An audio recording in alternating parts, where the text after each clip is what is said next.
Sometimes the best stories in golf aren't found on tour. You'll find them at the back of the range. And here's your host, Ben Adelberg. And welcome to the Back of the Range Golf Podcast. I am your host, Ben Adelberg. This is episode 115. Well, the week has really flown by here at the Back of the Range. It has certainly been a productive one. I recorded two incredible episodes for later this month with two guests that probably could not be any more different. And I also spent some time catching up with some previous guests of the podcast that have become good friends. So I know that this episode is dropping a little bit late this week, but I'm not going to leave you hanging. New episode each and every week. That's what we do around here. 2020 is going to be a big year. I'll be traveling to some of the best amateur events in the country. I'll be playing some golf at some of the best courses in the world. And I want to make sure that you listeners are included every step of the way. I know that leaving reviews in Apple Podcasts takes some time. They're greatly appreciated. I know that leaving a comment takes a little bit of time, but your input will shape the future of this podcast. So if you know of a person that would be a great guest, let me know. Shoot me an email, ben@thebackoftherange.com. That's how these things happen around here. Please make sure you're subscribed in Apple Podcasts and Spotify. Follow along on Facebook, Twitter, and Instagram. And remember that every episode is available on the website, thebackoftherange.com. Let's get started. Our guest this week is Ryan Vermeer. He's a former two-time All-American at the University of Kansas. He holds the record for the most career wins as a Jayhawk, even more than Gary Woodland.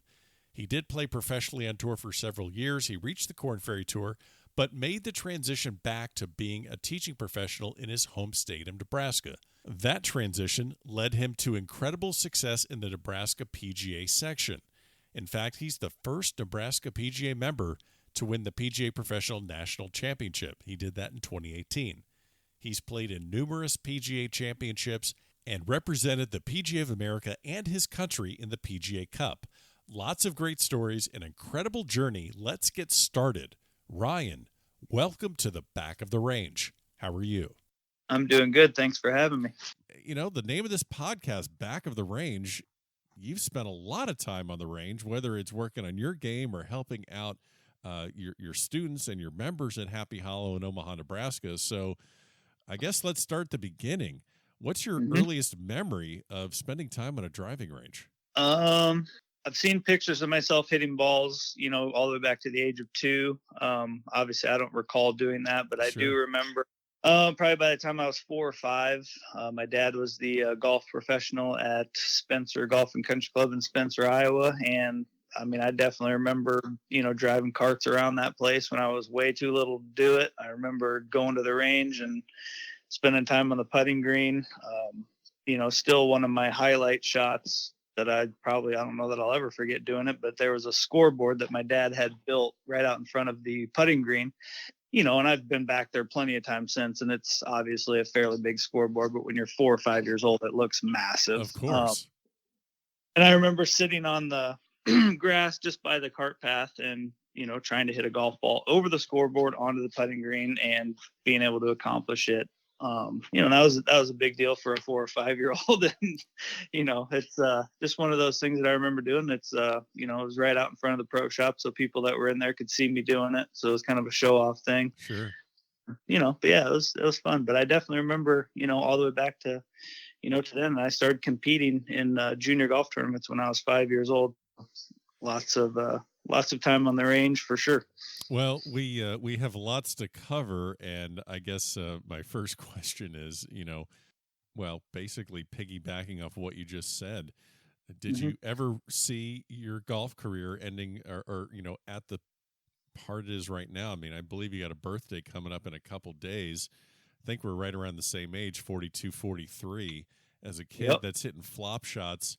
At the age of 4 outside of his dad's shop to basically having your own shop and being the, PGA Professional of the Year.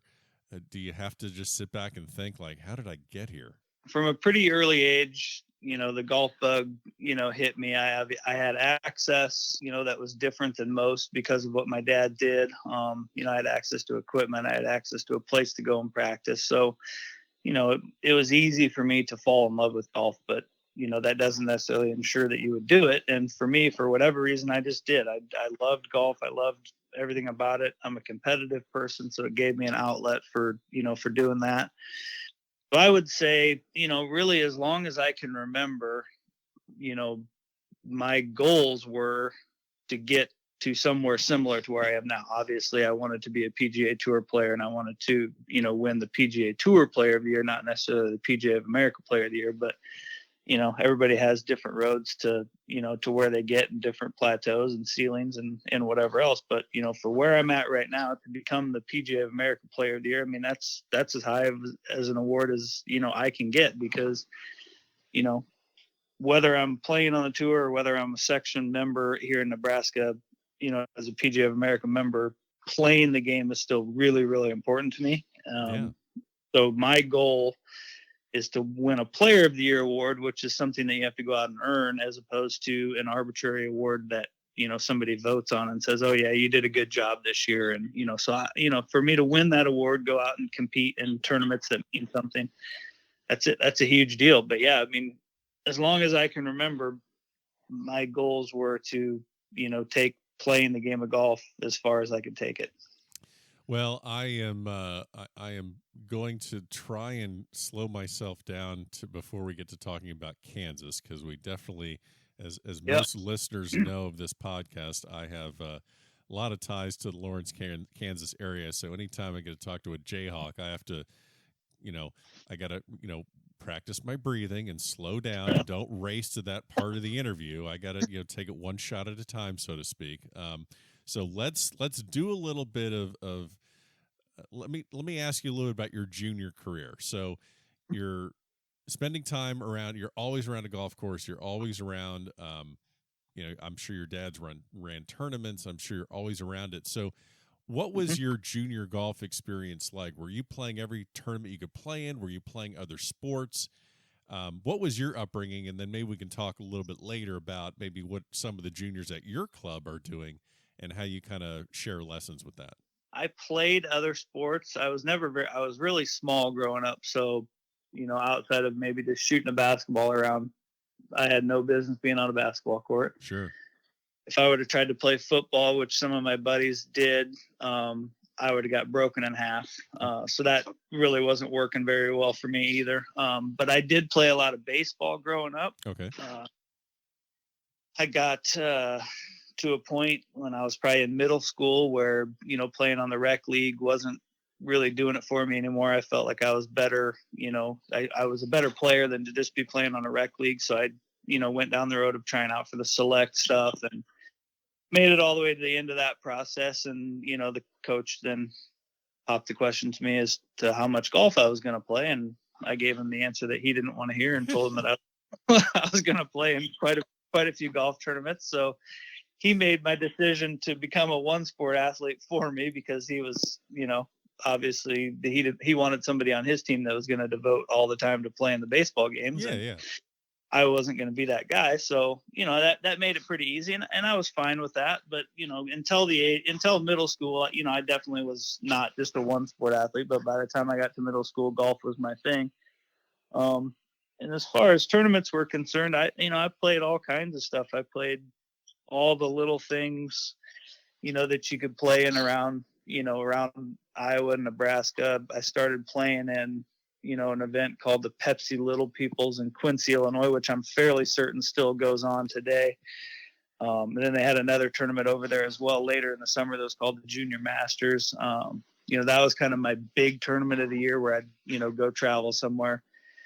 Then, of course, by the time I hit, kind of that middle school age, you're starting to think a little bit bigger and, getting a little bit more exposure so that you can, get colleges to look at you. And so I started looking at the American Junior Golf Association. That association has grown, leaps and bounds since, the time that I was playing in it. There's events all over the place now. I don't think the access to it is as difficult as it was when I was growing up and playing through it. But I mean, when I was doing it, I mean, you legit had to fill out an application to get into the events. Okay. And, there was one event in Des Moines, Iowa that was at Wakanda. And I mean, honestly, that was the only event that was within 10 hours.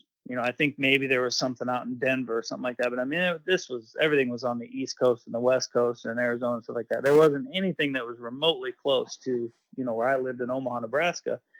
So I keep sending in these resumes and I keep getting back that you're not accepted to play. And finally, my dad calls them and, gets somebody on the phone. And he's like, well, I don't understand like exactly what criteria you need here. My son, plays good golf, does well in all these tournaments, and they come back with the response of, well, usually we try to get these players accepted on a regional basis so they can play in the events that are closest to their house. And my dad's like, well, have you ever looked at a map?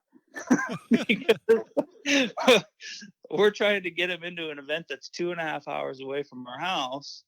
And the next best thing is like 10 more hours away. So exactly which one are we supposed to be trying to get into here? So, I mean, that was a little bit of a frustrating thing, at first. But once I finally cracked into that deal, and played well enough, and then I think I finished pretty high in like a PGA of America junior national event at 1.2, so then you start kind of getting recognized. And then, and so I was able to enjoy, a lot of those AJGA events where, before you go play college golf, but that's kind of the pinnacle of, what you can play in. So I did all that stuff. And, my mom was my taxi driver and got me where I needed to go. And, it was a lot of fun. It's interesting, you're talking about this, and I know you played at Kansas starting in '97, so I'm guessing this is like early and mid '90s when you're going through this.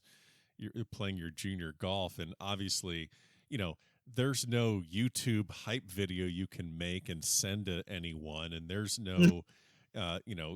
Internet, junior golf database that you can register with. So, I mean, and also, so here's a question for you. What kind of pressure did you feel to perform in these tournaments that you actually were able to get into? I mean, do you remember like some of the big sticks that you were going against, or like, what was that like? Because I'm just thinking about it like, look, normally it's you get in or you don't, but it's not like, like you had to lobby, and rightly so. You had to lobby for like your dad, or you're like, hey, I'm out here. Like, this is all I can get into. This is the closest thing to me. Right. Do you remember what that was like playing in that tournament? Yeah, I mean, it was, the first few times you definitely felt the pressure to succeed, so that when you go to sign up for the next one, you could, put on the results for the, the one that you played in and not have it be one of your worst results. Right. And at least you wanted to be able to put it on there and not be embarrassed to do it. Right. So yeah, it was, there was certainly pressure there, but yeah, I mean, I'm trying to think, and I'm fairly certain it was the PGA of America Junior National Championship, where, it's a deal where you qualify through a local qualifier, and then everybody goes to a national tournament. I'm pretty sure it was the Max Fly PGA. Yeah. Yep. So I qualified for that from Nebraska. Went down and played at PGA National in Palm Beach. Yep. And I played fantastic. I think I finished 10th. And you're playing against, all kinds of guys. I mean, Joel Krabel, D.A. Plum. I mean, there's all kinds of Steve Scott, there's everybody who's, done things, either back then or have continued to do things now, is playing an event. And, that was kind of my big breakthrough event. It was not an AJGA event, but I finished so high in that tournament that, basically it got me to be exempt into all these other tournaments. So that was a huge deal for me to, to perform well at that tournament. And, then, I don't know that you're trying to tell people that they need to realize that, hey, we're out here in Nebraska and we know how to play golf too. But, at the time when you're young, that's kind of the feeling that you get, that it's like, well, they don't even realize that, we're not just a bunch of cornfields. So, but yeah, it was, that was one of the frustrating things that I had to go through. But, it wasn't, something that went on for a long, long time. And it, as the old adage goes, if you just play well, things will take care of themselves. I mean, I've had, so many people tell me that over the years, and it's true. I mean, sometimes you feel like the door is closed on you, but if you get that one opportunity and you happen to perform well, that door seems to, swing open pretty wide. So, good play kind of lends to, good things happening. Of course. So you have this, you have success in the junior side, and obviously the older you get, you're getting closer to going to college, and I'm sure that playing collegiately was something that was a goal of yours. So you, as I said, played for head coach Ross Randall at the University of Kansas from '97 to 2000, two-time All-American your junior and senior year. Won 7 events. I believe that's still a record. Talk to me a little bit about the recruiting process back then. When did Kansas come on your radar? Were there other choices? It was interesting. I mean, and again, I think part of it is I wasn't one to, to toot my own horn. I don't remember ever sending one single thing to any coach. Really? I didn't send a single thing to anyone. I just kind of let it play out. And I mean, in Nebraska, we have a tournament with Kansas every year called the Kansas-Nebraska Cup matches. So the top juniors from Nebraska go down and play the top juniors from Kansas, or they come here and play. It alternates every other year. And I was able to do that. So I played in that. I think myself and maybe one kid from Kansas have both done it, but I think I played in it when I was 13, 14, 15, 16, 17, and 18. So I played in it 6 times, which I don't think anybody else has ever played in it that many times. But through that, I was able to meet a lot of the kids, from Kansas, and then obviously everybody from Nebraska. So regionally, Kansas was always, on my radar. If you follow, other sports, the hype around Kansas basketball is intriguing for anybody. Sure. Kansas was only 3 hours away from home. So it was, close enough that I felt like I could kind of come home if I wanted to, which I never really did, but at least it entered your mind as an 18-year-old might. But it was also far enough away that I felt like I was going somewhere. I wasn't going to go to school with all of my buddies from high school and just kind of relive, the 4 years of high school, right. So those were some of the factors that kind of went into it. I remember getting lots of communication from University of Minnesota, which they had a really nice golf team, back in those days. It was an honor to get that stuff, but the thought of going 5 hours north into the snow. I have to put a sweater on just to listen to you talk about this. Yeah, that just really didn't, I was already in a cold climate in Nebraska, and going north just didn't seem to make any sense to me whatsoever. So I kind of never really did a whole lot with that. And then, to be honest with you, I think, Nebraska kind of just knew that I wasn't interested in going there. They knew that I had some friends that were already at Kansas, and they were kind of behind the 8 ball anyway. So surprisingly, Nebraska, he did call me and tell me that if I wanted to go there, I had a scholarship, but they really didn't do much. He probably spent 10 minutes of his life trying to recruit me. Okay. I think he hard sell. Yeah, right. I just think that I think that he just kind of knew that I wasn't all that interested in going to Nebraska. The one program that certainly would have swayed things, at least in my mind, would have been Oklahoma State. And I did have, quite a few different meetings, not necessarily like meetings of, hey, like, come to Stillwater and, see me and, stuff like that. But I saw Coach Holder at golf tournaments all the time, and right. I talked to him all the time. So, there was always a little bit of communication with Oklahoma State. It never was serious enough to where, I was offered a scholarship or anything like that. But again, some of that, could be my own doing. I did, like I said, I wasn't tooting my own horn. I didn't send anything out to anybody. I just was kind of waiting to see, what would come my way. And I knew pretty early on that Kansas was interested in me and that they were going to offer me. So I made my decision pretty fast. There was a lot about Kansas that I liked. And the simple fact that I was going to a place that I wasn't going to have to redshirt, I was going to be able to play, right away, was huge for me. That was something that I talked to my dad about. I'm like, hey, I've played competitive golf, forever. I can't imagine going to school and sitting on the sidelines for a year and not competing while I just go to school and practice. I'm like, that just doesn't sound like something that I would be able to do. I don't think I could handle that. Well, and not to cut you off, but I think that's a great, what you're saying right there is actually a great thing for parents that listen to this podcast, juniors, college players, how important it was for you to go someplace where you could play. Maybe you're not guaranteed a spot in the roster, but at least going in, hey, I'm just jumping right in and I'm going to compete to play. So go someplace where you can play. Yeah. I mean, and so for 4 years, I played in every single tournament that the University of Kansas played in, with the exception of one. And the only reason that is because Coach Randall overscheduled us one semester. We ended up getting into a tournament that we weren't maybe expected to get into. Okay. We had an extra tournament, so every single one of the guys that played like on a regular basis had to pick one event to not play. Right. Otherwise, we were over the NCAA allotment of days competitive or so, whatever the rule. It was a rule. So yeah, I mean, that was that weighed pretty big on what I was going to do. I mean, I just didn't want to go and have to miss out on being able to compete. And the other part was I knew that Kansas had a good golf team, and then that we were going to be competitive. And my freshman year, we were pretty young and we weren't necessarily great, but we had promising showings when at times.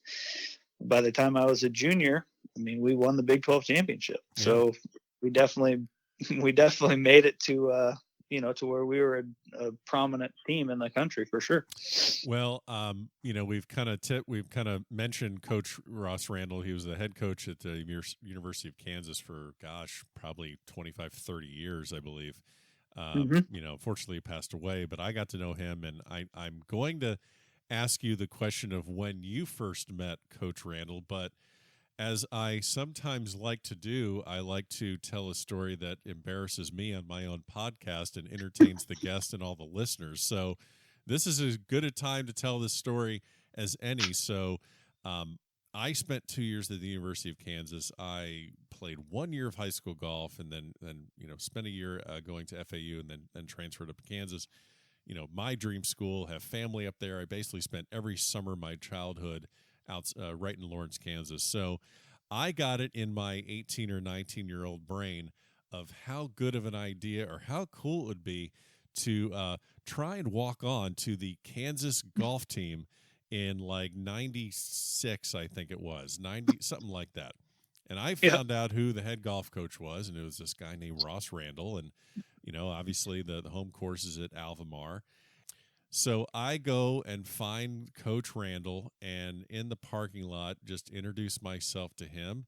And, of course, I don't look like a golfer because, I'm a freshman at a big school, and I discover pizza and keg parties. So I don't look like anything close to what an athlete should look like. And here I am going up to Coach Randall and saying, please, sir, explain to me the intricacies of your walk-on policy. I'm sure that went pretty well. And, well, he, from what I remember, he was very nice and saying, well, Ben, we kind of have a pretty good team, and, we've been pretty competitive in the Big 8 conference, which it was at that time. And, we got, I think you mentioned we got kind of a good roster right now. We kind of have some incoming freshmen coming in that are pretty strong. And I'm pretty sure he was referring to you. And he said, why don't you, enjoy Kansas and enjoy your time here and good luck. And, go Jayhawks. And that was his way of saying, are you kidding me? Do you have any idea what you're saying right now? So that was my experience with the team and my first meeting with Coach Randall. And obviously I got to know him 20 years later down here in South Florida, and which was fantastic. But that's my embarrassing first introduction to Coach Randall at Kansas. What was your obviously you're at the other end of the spectrum. He's probably giving you a little more time of day than he's giving me. Yeah.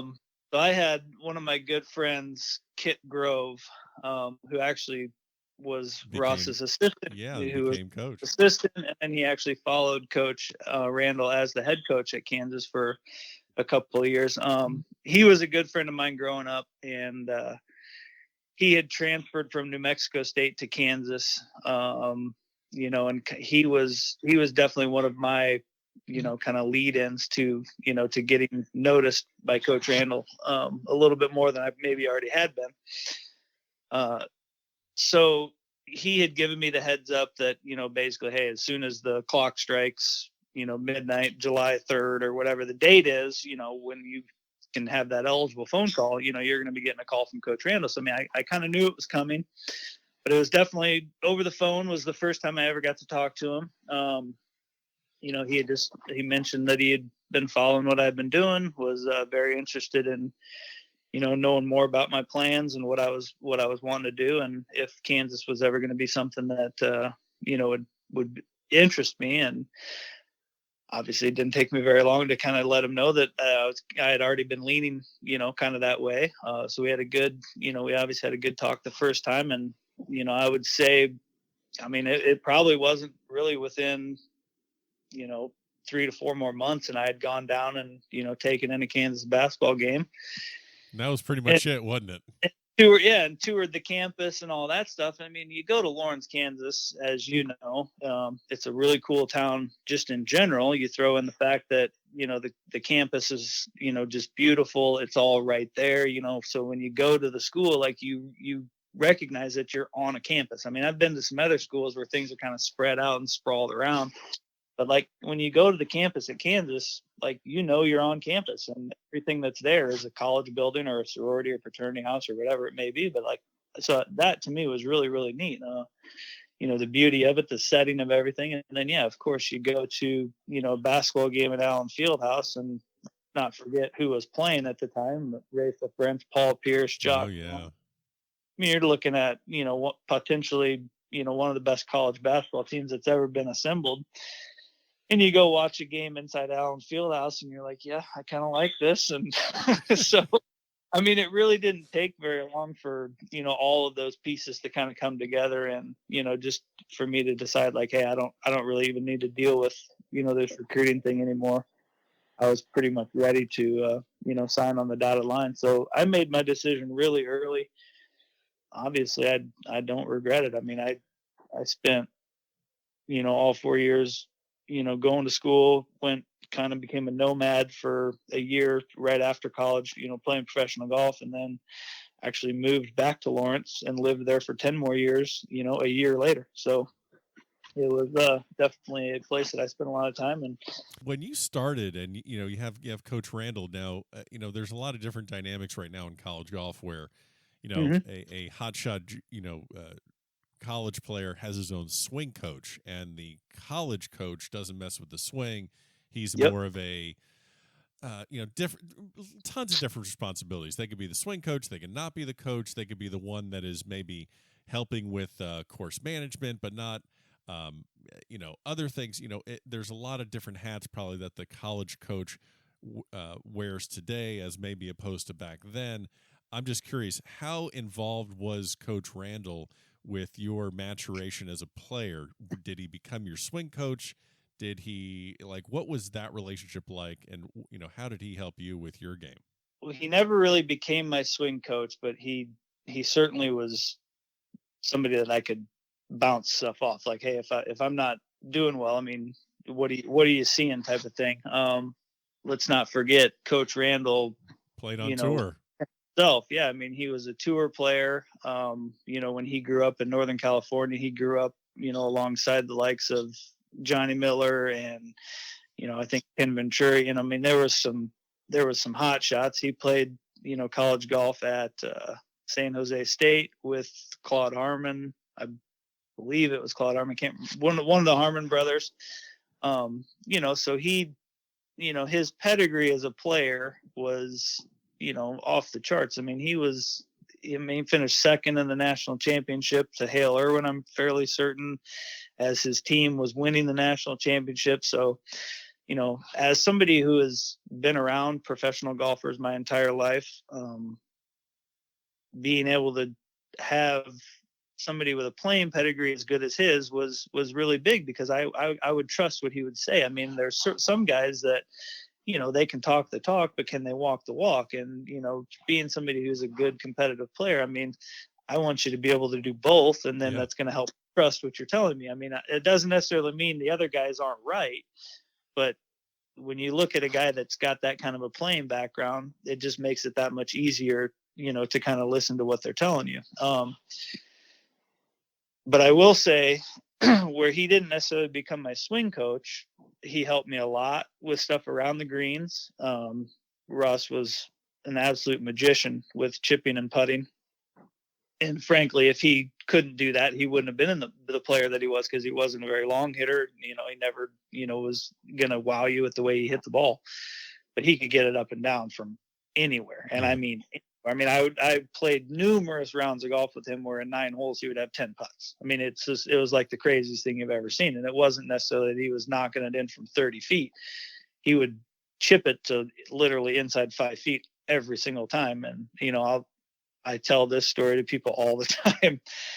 He was probably the best bunker player that I've ever seen in person. And during junior camps, he would do, a clinic on the bunker shots. And he would always tell people that there's 4 levels to being a bunker player. And the first level is, let's just get the ball out of the sand. Right. Let's get it out of the sand and onto the grass somewhere.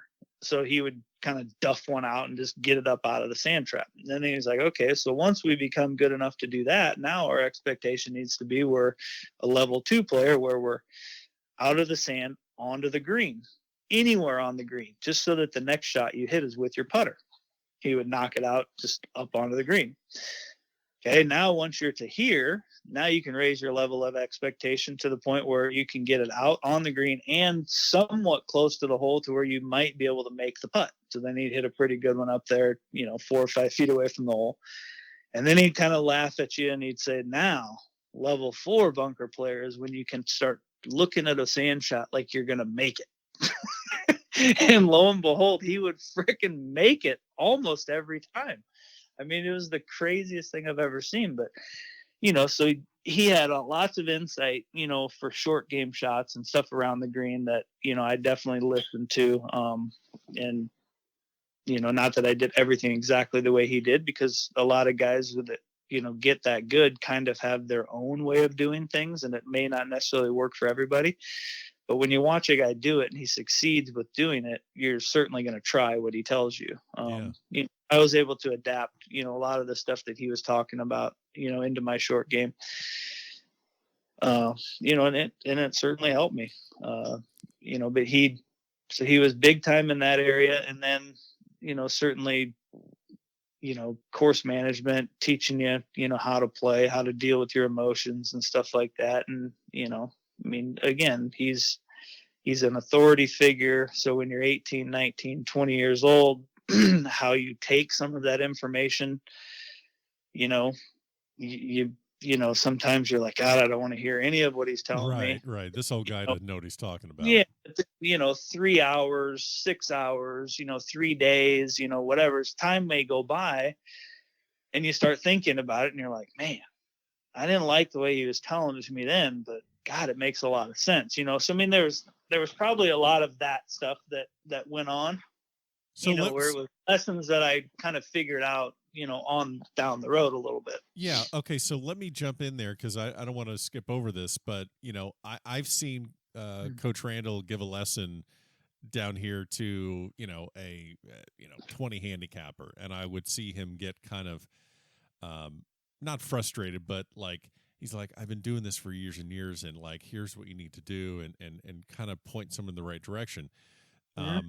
Now, what about being a college athlete under Coach Randall? Like, what were some of his things that he was adamant about that maybe, like you said, it took you a while to get, or something that you knew was going to drive him nuts that was like one of his core principles, whether it's like, don't short side yourself, or, club selection off the tee on a short par 4. Maybe what were some, give me, if you can, just give me like maybe one example of one of those hard lessons that you eventually adapted, but was hard to adapt right away. A lot of it was, lines off the tee and lines into the greens, because he was adamant about like the short siding stuff. You do everything in your power to not short side yourself. You give yourself the most amount of room on your next shot. And the same thing off the tee. He was adamant about, some of the lines that you should take off the tees, and not necessarily the club that you should hit, but the lines that you should take, just so that you open up the fairways and give yourself the best chance, on your approach shots. And the thing that probably got to us the most, and when he wasn't around, when we would joke about it the most, was he wouldn't say it in a way that was, on the positive side. He wouldn't say like, hey, don't you guys think on this hole we should be trying to hit up the right side so that we open up the green to the left side? He was none of that whatsoever, which, psychologists would tell you that's the way you should talk about it, right? Because then it puts the emphasis on where you're trying to hit it. He would say, you absolutely cannot hit the ball left here. So it was totally the opposite of what any psychologist would tell you is, you absolutely can't hit the ball left here. And, so you kind of would have to brush it off because you're like, man, that's not the visual that I want. Right. That's funny. Everything you see is, there's out of bounds over there. Okay, yeah, no kidding, you don't want to hit over there, but that's all you're thinking about. That's all you're thinking about. So what happens is you tend to hit it over there. So in practice, you kind of go through those battles and you'd have to figure out how to, have it go in one ear and out the other. Well, I remember we were playing, and I'm fairly certain that I won the tournament. It's University of Colorado's tournament. They used to host it up in Northern California at a place called Stevenson Ranch. And we played there. I think we played there 3 times when I was in school. And I think I might have won it twice. I know for sure I won it one time, and it might have been this year, but I think it was the 10th hole. It was like a par 5, a little bit of a dogleg to the right. And there was there's kind of a creek sort of thing that runs down the left side, but there was something on the right side, if I remember right, that you had to kind of carry it too. So it was a little bit of an awkward, type of a shot. And I remember him saying, he wasn't certain that I could carry it on the line that I was going to take. So he chimes in and he says, well, you just can't miss it over there. You can't miss it over there. I remember full on double crossing it and hitting just an awful shot. And I turned around and I was like, would you just shut up? I couldn't get it out of my head, what he was saying that I couldn't do. But yeah, so that was probably the only time that we ever had any real friction on the golf course. But I just remember turning around because at the time I was playing some really good golf, and I didn't really want to hear it from anybody. And, it certainly, led to a really, really bad tee shot. And albeit it was just in a practice round, but sure. We probably had some dollars going on the line too, as amongst ourselves. So I'm sure it meant something other than just, hey, I get to reload another ball here and hit again. But, yeah, it was pretty funny, but that was probably the one thing about the way he talked about it. He was just very adamant about where not to hit the ball sometimes, as opposed to, hey, let's try to play it, this way, which, maybe is a better way to go about doing it. But, hey, it was effective because you definitely would listen to when he told it to you, because it would stick in your mind. Yeah. Well, I believe the tournament you're talking about, you did win, and I pulled up the old Kansas Golf Media Guide and just kind of skimming through a couple things here. And career wins 7. That is a school record. And there's this guy in 2004, 2007, Gary Woodland. He only has 4. Do you ever remind him that he just is second place on that list, or does that whole PGA Tour career, U.S. Open champion, I guess you really can't go there, can you? Yeah, I think there was probably a time where I maybe would have reminded him of that. But over the past couple of years, I think he's got plenty of ammunition to fire back with. So, I don't think I'm going to take it there anymore. It's just one of those things where I can say that, that's one of the records that has stood the test of time. I'm fairly certain my scoring record still stands as well, which, those are cool things to have. There's been a lot of years that have passed, and for nobody to, come through and break those, because we definitely had some good Players at Kansas. And, Gary obviously, did well in his time at Kansas as a golfer, and he's gone on to do, extremely well, on the PGA Tour, and, look forward to him, probably doing some more of that stuff there in the near future. He's kind of got all the pieces. He's got to get a PGA Championship to match your PGA Professional Championship. Yeah, and honestly, the way those golf courses are set up, that's him. Yeah, he's on the short list of guys that can definitely get that. He's put himself, in the running the last couple of years. I mean, he's had good finishes the last 2 years in those events. So it's definitely something that he can pull off. Yeah. Yeah, I just remember Coach Randall talking about some of the irons that Woodland would hit in college, where it was just 178, just hitting a smooth wedge, or just ridiculous stuff like that. That has to be just an interesting way to go through golf when you're hitting it that far. Yeah, I remember being around Gary when that was kind of his thing. Right. I mean, he was able to do it. That was kind of his calling card. So he really tried to do it, and hit it long all the time and swing really hard. The thing that has been able to separate him from, other guys that, maybe don't mature and maybe don't figure it out is, he understands that, hey, that's just a weapon. I can go at it, at 80% effort and hit it longer than most guys. So I just kind of use that sixth gear, so to speak, when it, lends itself to it. I mean, I would say, like, if he tees off at the 17th and 18th hole at Kapalua, holes like that, where the conditions are such and the fairways are so big, he maybe will crack it up into sixth gear and, try to hit it 400 yards or whatever. But, I play practice rounds with him all the time at the PGAs, and, he doesn't embarrass me as much as he used to. I mean, he'll crank it up every once in a while and he'll pound one out there, and you're like, God, that's just gross. That's just... there's lots of holes where, I hit it, relatively close to the same distance that he does, but, I know full well that if he wants it, he can, hit it 30 to 40 past me and just make me eat crow in a heartbeat. So yeah. He's done, really, really well with, managing, that part of his game and having it be like it's legitimately a weapon for him now. It's not anything that's a hindrance to him. Yeah. So you leave school, you graduate, two-time All-American. You make the transition to play professionally. Played on Buy.com, it's Kornferry now, but it's had probably obviously the 37 names that tour has had, but Buy.com nationwide, played some events. It was brief, and then you said you moved back to Kansas. What? Tell me a little bit about your professional experience and maybe what. I mean, did you not enjoy the experience? Was it just literally a you weren't able to keep a card? Maybe talk about a little bit about your experiences coming out of college and then jumping onto the professional tour. I was fortunate enough, to make it through to the finals of qualifying school. My first try doing it. Yeah.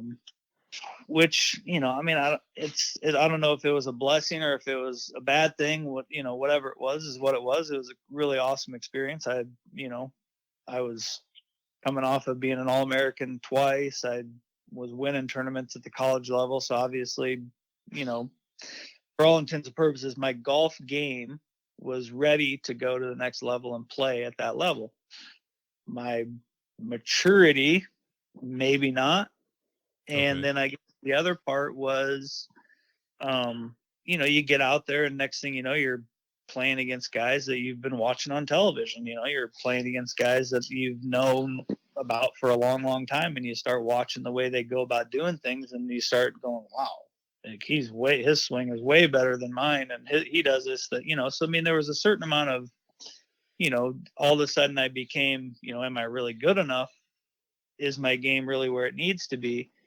So I think I probably didn't trust myself enough, that first year when I was out there playing. And because of that, I was probably trying to change things in my golf game, which obviously, if you look at the scores that I was shooting and the record that I had the previous years in college, like there was really no reason for me to be doing that stuff. Right. But for whatever reason, you just get out there and you see these guys who have been professional, for 10, 15, 20 years, and they're, doing it a certain way, and they make it look so easy and whatever.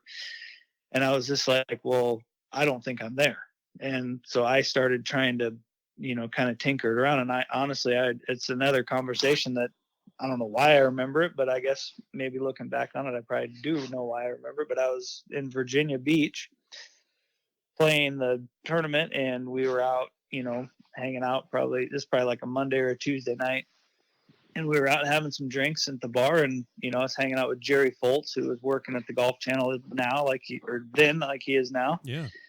And we were talking about, my game. And I just was, he's asking me how things are going and how, and it's still pretty early in the year at that point. And I was, and I kind of had started to rattle off, these things that I felt like I needed to get better at. And he looked at me and he was like, "What are you talking about?" He's like, "Why do you think you need to change all these things in your golf game?"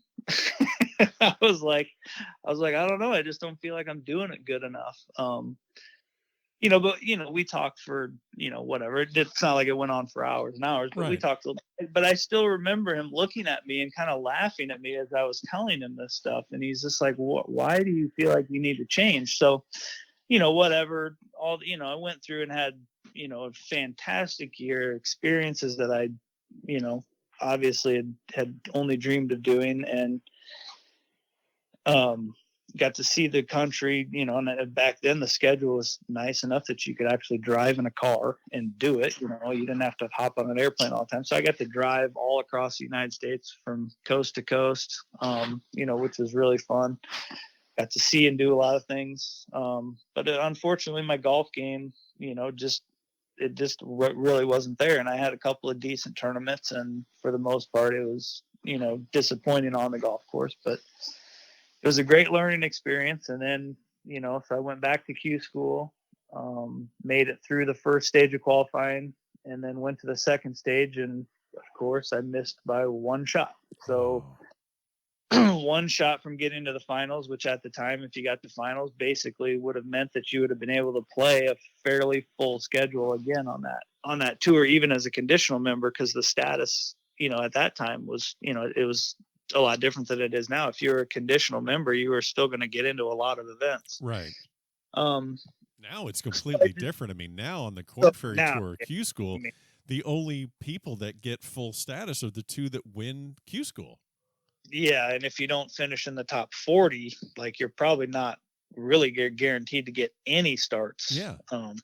So it's changed a lot. So that was, back then for me, that was really disappointing, to go through that and, feel like I kind of squandered a really, really good opportunity. But at the same time, hey, I mean, you live and you learn. You got to keep pushing forward. So obviously I wasn't done playing. I found a different route to go. So I started playing the mini tours, went down to Florida the next year and lived in, the Palm Beach area. Palms, and Chris Thompson and myself were down there. We played the Golden Bear Tour. Which at the time was great. The competition was great. The tour was great. Everything about it was nice. Being in the heat of Florida during the summertime wasn't necessarily awesome, but they were smart enough to play early in the day every day. So you're pretty much done by, 1, 2 o'clock, and you kind of get out of the heat. So we did that. And then again, went back to Q school the next year, and I think I made it to the second stage of the Q school again, and I either missed by 1 or I missed by 2 going to the finals. So, it was another heartbreak. And then after that is when my now wife, then girlfriend, had gotten the opportunity to be the merchandise buyer for Shadow Glen Country Club in Olathe. Okay. So that's when we moved back. So her and I, we had been dating for 2 years, I guess, at the time. And I was like, okay, well, if you're going to, get this job and, you know, be 20 minutes outside of Lawrence. I'm like, why don't we move to Lawrence and get a place in Lawrence? And, you know, I mean, I can do what I'm doing from anywhere. Sure. So we moved back to Lawrence, and that's what got us back there.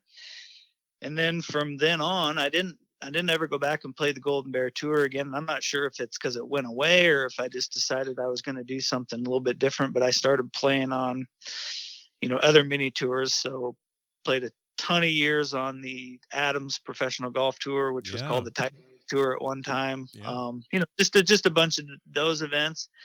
I would go up to play, you know, a few events on the Dakotas Tour from time to time. You know, so I basically just kind of became that mini tour nomad where I would, you know, in the winter I would go play in Phoenix a couple times and then, you know, come back and hang out. And then I'd go start playing down south when the Tight Lies Tour and the Adams Tour got going. All with the intention of, you know, getting ready to go play Q school every year. You know, so I did it all the way until 2010.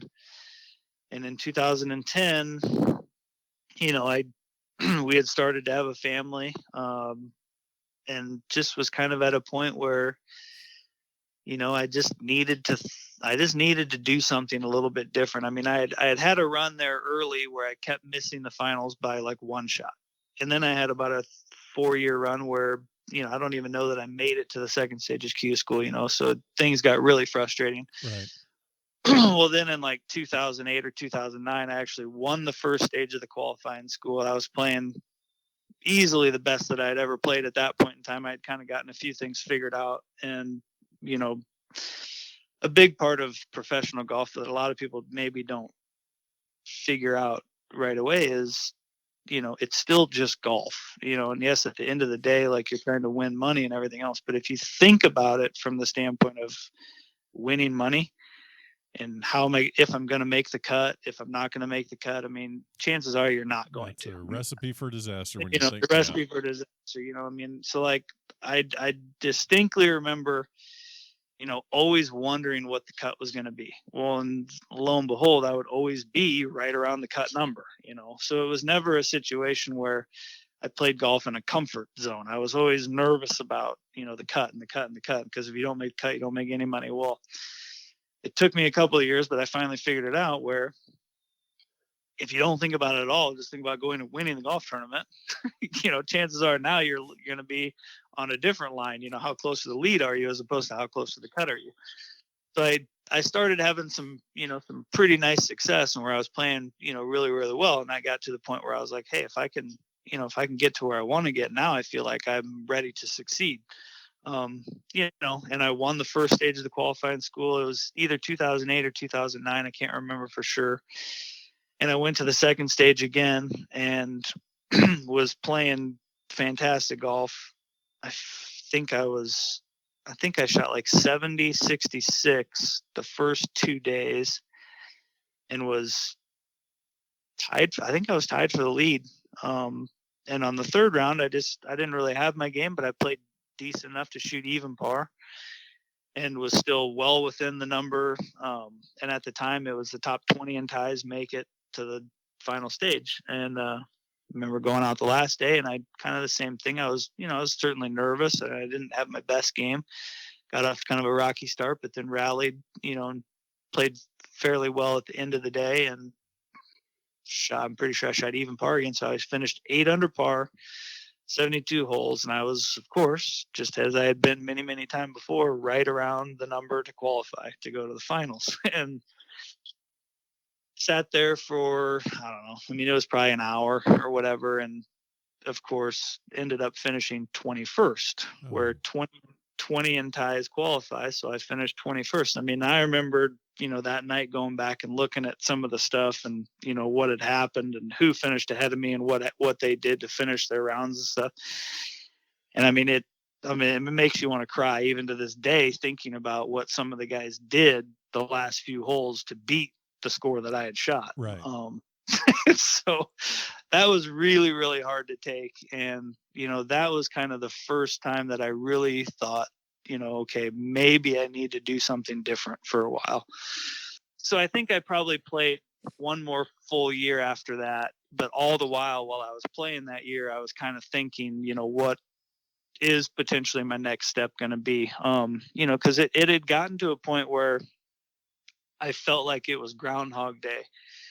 I would play and I would feel as the year would go, I would be like, man, I'm playing good. Like my game is good. I'm having good finishes. I'm, doing all the things that would lead you to believe you're going in the right direction. Well, then you'd go to Q school and you'd get knocked down. It'd be like, oh, okay, well now I have to call my sponsors, see if I'm still going to be able to get money, see if I'm still going to be able to do this another year. I mean, so it's just like, it was a cycle that basically I had enough of it. I just was like, I feel like I'm succeeding, but I'm not. Like I'm not moving forward. I'm going right back to square one when I don't get through the Q school.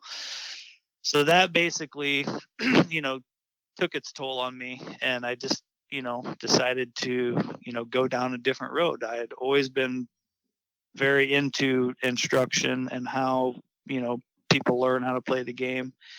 My dad being a PGA member kind of gave me some access again. I mean, going back to my dad and the access he gave me to start playing the game, I was able to talk to him and just kind of came up with a plan to use, his connections, my ability, his connections to kind of knock on a few doors to see what might be available to me if I moved back to Nebraska and got into the PGA of America, as a teaching pro. And as it turned out, I ended up coming back and I worked for him at the club that I grew up. Oh, wow. So, I mean, I talked to a few other people, and they just weren't really sure. I mean, I basically cold called them and, just was the position that they weren't necessarily looking for. So as it turned out, my dad was just like, hey, let's just do this. Why don't you just come back, get into the program, start working towards getting your PGA certification and just come teach here. So that's what I did. I came back and we worked out a deal where, I was getting paid X amount. I was charging X for lessons and I was able to go play in the section events and earn, an extra money on the side. But it gave me a chance to at least change the route that I was going and get into the PGA of America. So that was pretty cool. Yeah. So, well, that's a great, okay. So that provides us with really your timetable of how you transition from playing professionally to teaching professionally. So just by listening to that story and also notes that I have, or just information or thoughts that I'd had previously to our conversation, I wanted to ask you, so what was the hardest part of the transition? Because you go from spending basically, I mean, let's just call it 15 years, 5 years of, maybe junior golf, then 4 years of college, and then, 10 or so years of playing professionally. You go from 15 years of my relationship with golf is all about my game, my success, what I'm doing. And then you go into, okay, I need to spend time with, when people come up to me, they don't necessarily really care about my game. It's all about their game and how I can help them with their enjoyment with golf. How was that transition for you? Well, I will say the fact that I went back to the club that I had grown up at, and where my dad had been the head pro director of golf for a lot of years, that certainly helped things because I went to a place of comfort. I went to a place where I knew people. If I was going to some place that it was just me and I didn't have a name, I didn't have any recognition, I didn't know any of the people, it probably would have been a little more difficult. But the familiarity with the surroundings and the familiarity with the people certainly helped. But it was, in a way, it was a little bit of humble pie. Yeah. Definitely trying to transition a little bit away from, the selfish side of, being a golf pro, trying to do everything for me, as to now I'm, I got to prioritize this a little differently. And, that has to kind of be secondary, which in the end has turned out to be probably the best thing for me. But at the time it was difficult, but it was time to do something different. So as tough as it was just something that I had to do. So, I'm looking at, obviously there's so many, you mentioned the mini tours, the APT tour and the Golden Bear, and a lot of those tours still exist. So there's probably other avenues that are available for people that are trying to make it on the PGA Tour. You got to be laser focused to succeed out there. But can you talk about your process or maybe advice that you can give to some of these guys that are going to kind of follow the same path you did, play professionally, and then they're going to become a teaching pro? Maybe what's one thing you wish you did differently, or one thing that you wish you avoided? I mean, I don't know that there's due to the, kind of some of the rules that would govern you as a PGA of America apprentice. I don't know that there's really anything, if you're still trying to play, I don't know that there's really you can do to, kind of lay that groundwork. I will say that the PGA of America has the PGA management program in colleges now. And there's a lot more of those than there were when I was, a student. I mean, if that was available to me at the University of Kansas, or let's just say if there was more universities that had that, right, I maybe would have looked to do that. Because, let's be honest. I mean, I knew that no matter whatever my life was going to entail, golf was going to be part of it, whether it was playing on the tour or at some point in time ending up, kind of following in my dad's footsteps. I knew for a long, long time that that's where I was going to be. So a UNO or a UNL, PGM program or whatever it may have been, certainly would have interested me because it would have gotten me that PGA membership, as my college degree. So if that's something that you kind of going into college, maybe look for, attending a school that has, that program, because man, you graduate and you're a PGA member. I mean, that's a good thing. Yeah. Aside from that, I mean, probably the only thing that I regret, looking back on it, and there's other factors that kind of happened and little things along the way too. But once I became an apprentice, I mean, I rushed through the first part of it, in like a month and a half, because there was a tournament in Vegas that I wanted to be eligible to go play in when I was making my transition from Lawrence to Omaha. Right. So I busted my butt through the very first part of, the apprentice thing, just getting qualified to be in the program. And then once you get into the program, there's level 1, level 2, and level 3. And once you're done with level 3, you're through the whole thing. Well, they give you a 2-year window, to complete each level. And if you put your mind to it, and if you, knuckle down and do it, I mean, I honestly think you can do each level in 6 months. You can, if you go through it. I mean, you can, and that's saying that you can still work and do your other stuff on the side too. I mean, if you just plan for it and if you buckle down, I mean, I think you can complete it all, in that amount of time. So, I mean, that would mean you could go through the whole program in 18 months, maybe 2 years, tops. Well, of course, it took me 6. Procrastination is kind of one of those things that, it's easy to do, and you get going on other things. And, I'm trying to build a clientele. I'm trying to learn how to become a better teacher. I'm trying to still play in some, all the section events and stuff like that. Well, for somebody like myself who's competitive, being an apprentice only offers you so many chances to play.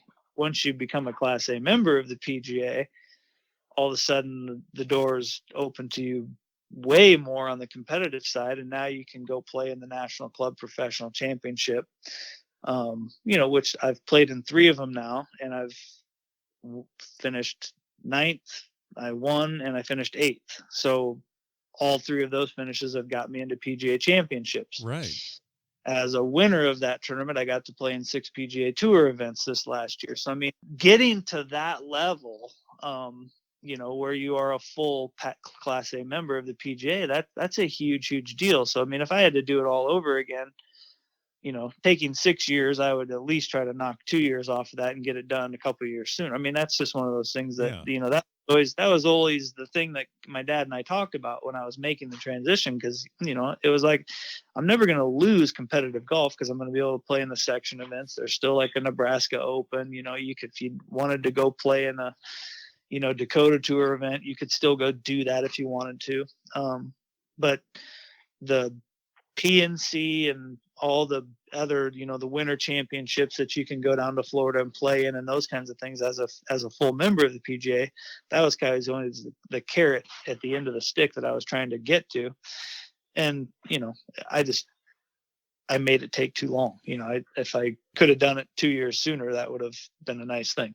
I'm thinking to myself, you got this guy that plays competitively on that's knocking on the door at the final stage of Q school. When you're on the range, you're surrounded by some of the best players in the world, and then your next career is you're probably trying to help a 25 handicapper get a 9-iron airborne.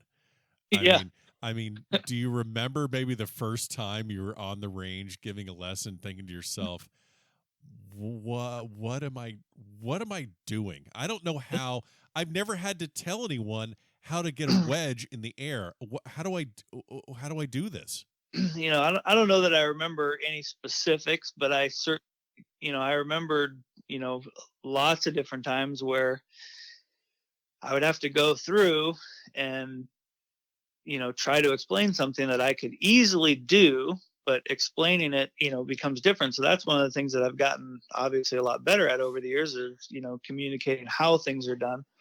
But, the funniest thing about all of that is some of that discovery, as a teacher is what has helped me to become, a better player now than I ever was when I was playing all the time, because I've had to look at it, a different way. And I've had to kind of dive into like, okay, well, how do you actually do this as opposed to just going and doing it? So I've learned a lot about, myself and how I did things. I would say the biggest one would always be a bunker shot, like guys would always ask me, well, how far do you hit it? Where do you put it in your stance and whatever? And I'm like, God, I don't even know. Right. Like, I just look at the ball, I dig my feet in and I go. I just look at the hole. And so like people would ask me, I'm like, man, I think it's a really easy shot. But now that you ask me like how to do it, like, I'm not sure I know exactly how I do it. I just do it. So yeah, that's definitely been, a pretty eye-opening experience and definitely something that I can look back and say that helped me immensely to become a better player than I am or than I was then. Interesting. So did you, and I guess you're talking about all these section events and state opens and all these, did you know about all the section events and competitive opportunities that a Class A had? And I'm not asking here, and I guess I also want to know, like, I'm not asking for personally, I don't need to see a 1099 or anything, but I mean, do you get a sense of how much PGA Class A's use section events to supplement their income? Is it hey, this is part of my job, this is how I make money? Or is it like, that's my day job, I'm at the club, and a handful of times a year I get to go play competitively, and if I bring home a couple bucks, hey, cool, I can do whatever with that. That's just, Yep. So can you talk about, I don't want to get too personal about how you look at it, but if you could just share, I'm just curious about that. I think other people would be too. So I knew about all the pro-ams and all the section events, and I had looked to see how much money some guys were able to make doing it. So obviously comparing my game to their games, I was able to kind of decipher like, hey, I can still make a decent amount of money just kind of on the side of, and then have teaching, so I've got more than one source of income. So yeah, for myself, I will definitely say that and this is probably at some point going to change, but my game has been at a level, and it continues to be at a level where it's really good. So I can approach all of these competitive things in a way that it's a supplement to my income. I can count on making, a certain amount of money a year, in playing. There will be a time as I get older that, some of that probably will start to dwindle a little bit because, father time wins all the time. So, but personally, and I do know other players that are kind of in my same boat where that is definitely the way we look at it. And then there's also, a huge percentage of guys that, their day job is their job. Like that is priority number one, where I'm kind of juggling two things equally. There's other guys that, they've got their job at the club and that's priority number one. but then they also know that, hey, we can kind of go have some fun and we can kick some things around and, do, some events and maybe make a little extra money here and there, which will help pay for a vacation or, or whatever. Exactly. It's kind of a secondary thing. But yeah, I mean, I still look at it from the standpoint of, hey, if I can juggle the two things equally right now, I can have not one source of income, but two sources of income. And that's pretty cool. Now, you mentioned earlier your success at the PNC, the Professional National Championship. 3 top 10s got you into 3 PGA Championships. I know you're going to be playing in the PGA Championship next year as well. At is it Bethpage? I can't remember.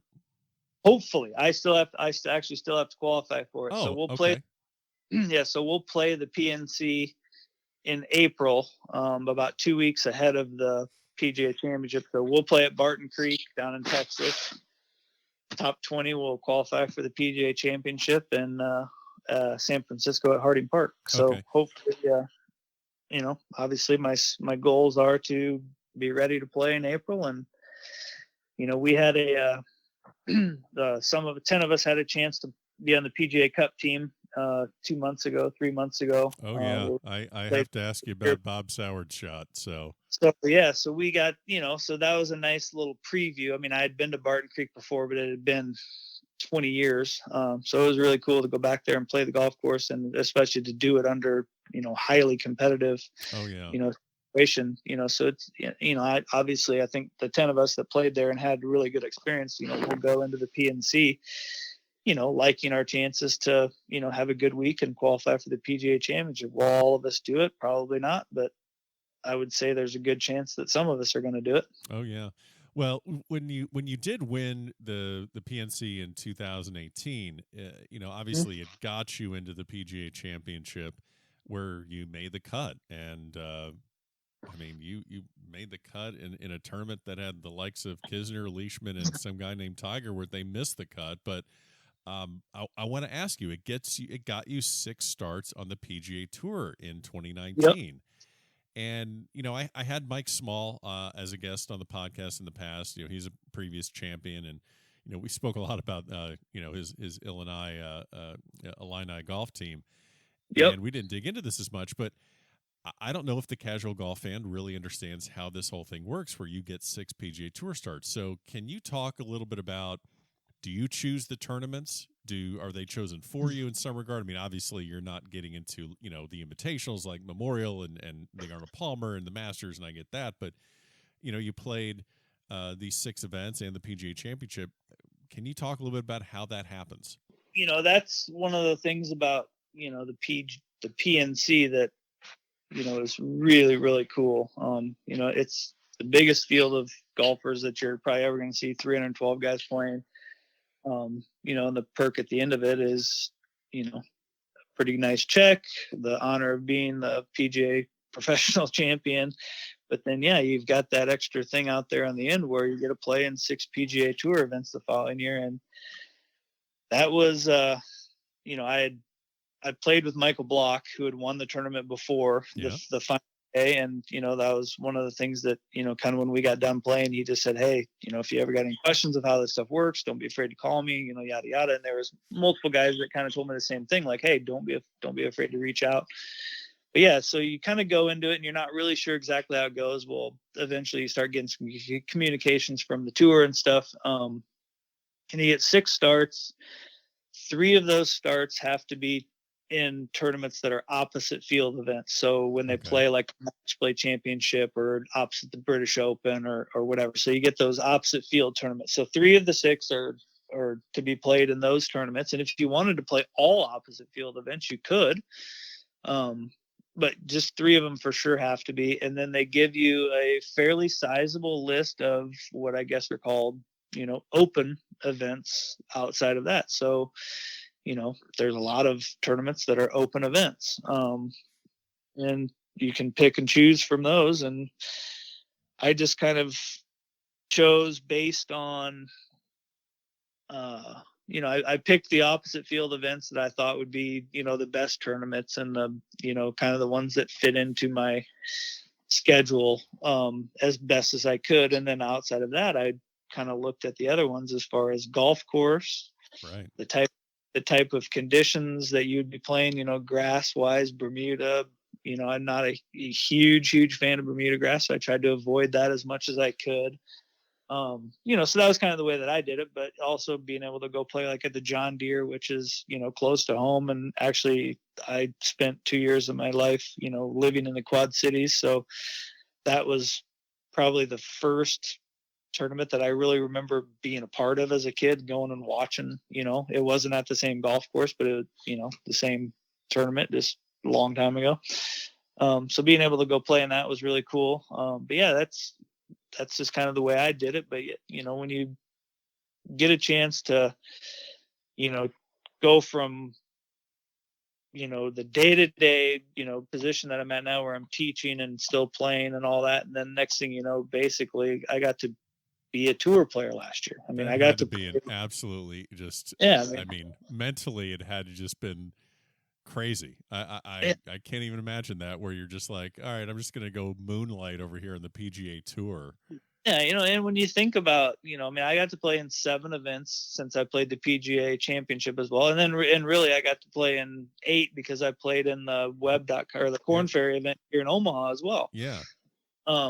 So if you think about that, that's almost as many tournaments as Tiger Woods plays. And some of these big guys, they're playing 15, 18 events. I got to play almost as many events as they did. I knew we'd get to a point in this interview where you would compare yourself to Tiger Woods. I just knew it.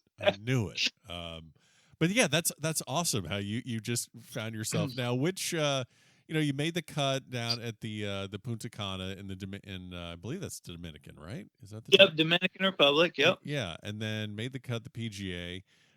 Missed the other cuts at like Valspar and Rocket Mortgage and all that stuff. But like, what we could talk probably for hours about the differences that you saw between last year compared to 2001 when you're playing by.com. But was there one takeaway that you had that was like, wow, I was surprised at this, or boy, I'm glad I'm going back to Omaha because this isn't for me? Or I guess I'm just like, what were your takeaways after spending a year on tour? Well, it's everything you'd ever expect it to be. Let's put it that way. Okay. The way you're treated and the way you're taken care of, it's fantastic. And, as somebody who, is a club professional, doesn't do it, on a day-to-day basis, hasn't earned your way out there the way some of those other guys have, you look at it and you're like, well, I wonder how I'm going to be accepted out here. I was just going to ask you that. Like, were they looking at like, who the hell's this guy? Yeah. So there's a certain amount of that. I'm fortunate enough to, to go way back with a lot of these guys, and I played college golf, junior golf, and even professional golf with a lot of the guys that are out there playing now. So I know people, and I'm familiar with a lot of those guys as it is, which certainly helps. But I tell you, the one thing that I definitely will take away is I don't know that I was around anybody out there that wasn't really cool. They were awesome to be around. They didn't look down on me at all. And, they weren't ever like, well, what are you doing out here? It was the guys were great. It was really fun to, to get to be a part of that world for a while. The equipment manufacturers and the stuff that you get to do and the people you get to meet.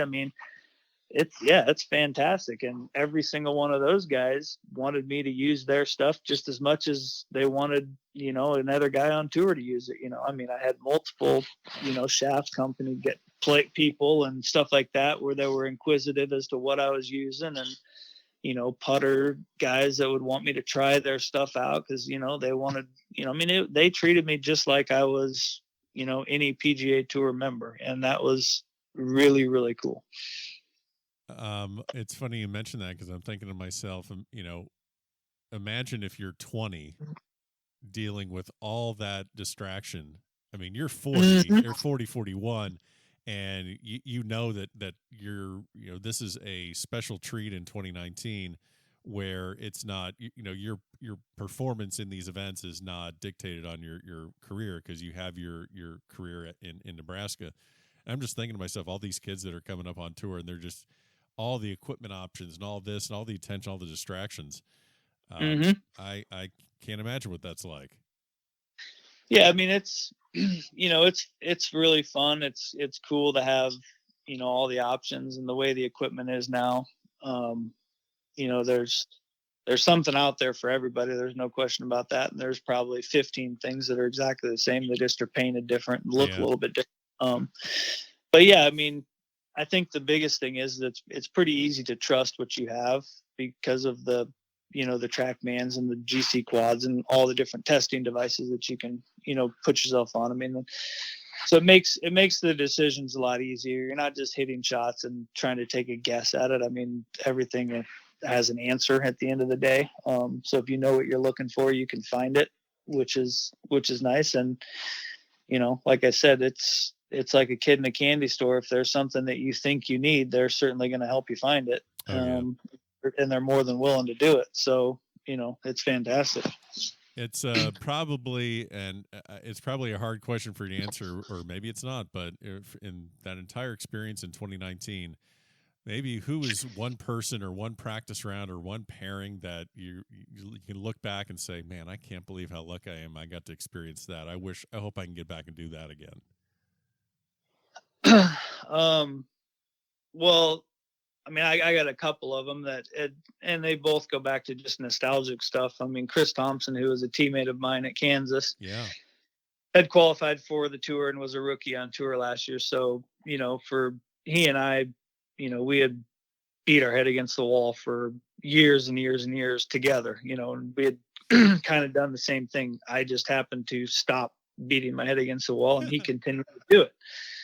Well, it worked out for him, and he was able to, get a PGA Tour card last year. And so while I was able to go play in events, he was a rookie on tour. So we got to share the experience together, which, I mean, 20 years ago, we thought we'd be doing it.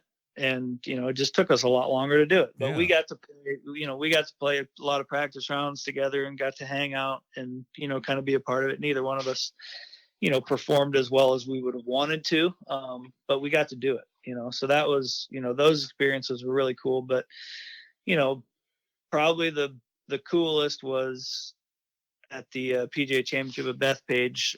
Tyler Hall, who is a club professional also, who got the last spot in the tournament through the PNC and playoff.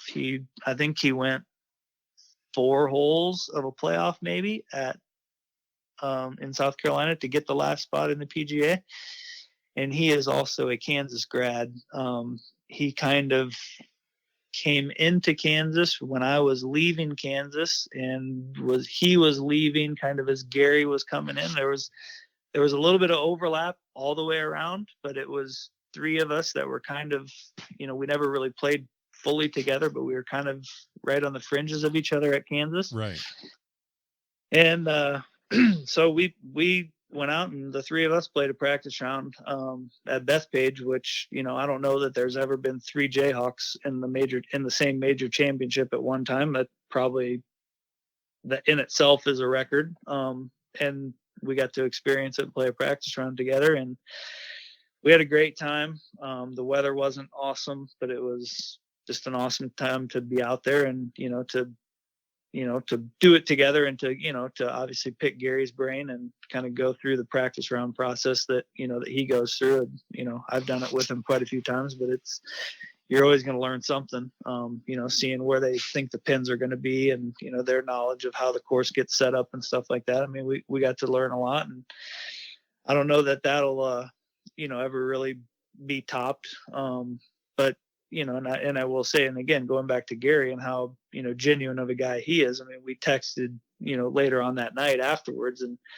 I don't think he says stuff like this just to say it, but he said, that was honestly the best practice round I've ever had on the PGA Tour. It was so much fun to be able to do that. So that's pretty cool coming from a guy like that. And I mean, obviously I felt the same way. I'm like, here we are, three guys that played golf at the University of Kansas, and we're, getting ready to tee off in a major championship in a couple of days, and we got to play a practice round together. I mean, it was really cool.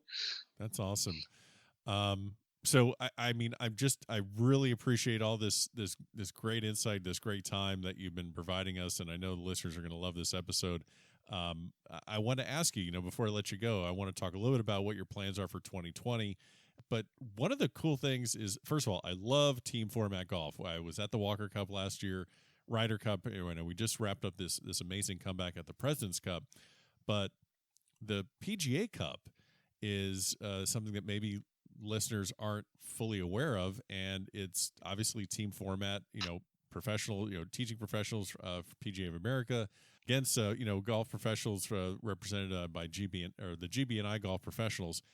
So this was, as you mentioned, is at Barton Creek in Austin. Incredible comeback that the U.S. team had. This is your first time playing the PGA Cup, wasn't it? Yeah.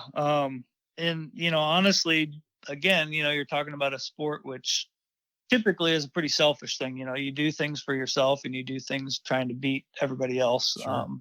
You don't do it in a team format very often, but having the chance to do it, and honestly, I shouldn't even forget to say this, but that's, if I do regret anything in my life as far as a golfer, the one thing that I maybe do regret is my senior year of college, I was chosen to play on the Palmer Cup team, which Coach Randall was the captain of.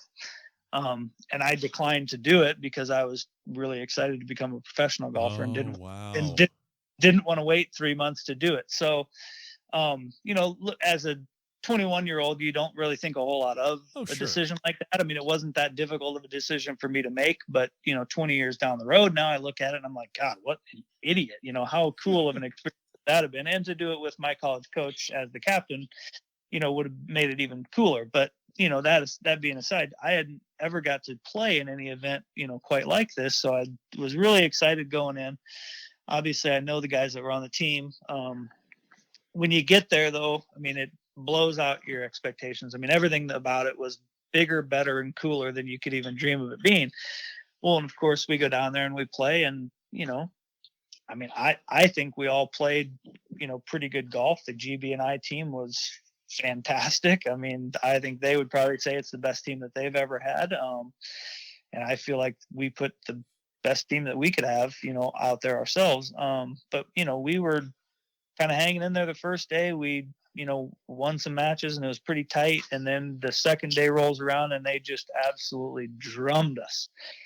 And then, I mean, it was like a bloodbath out there. And all of a sudden, you're kind of sitting there going, well, I'm not sure there's any way we can win this thing. Well, of course, we have a talk about it in the team room and everybody kind of says their piece. And, I think the consensus was that, none of us played poorly. We just got beat by guys that played better that day. So, I mean, that being said, we all knew that if we, put our heads down, went out there with a goal in mind to win our matches, that, it wasn't over.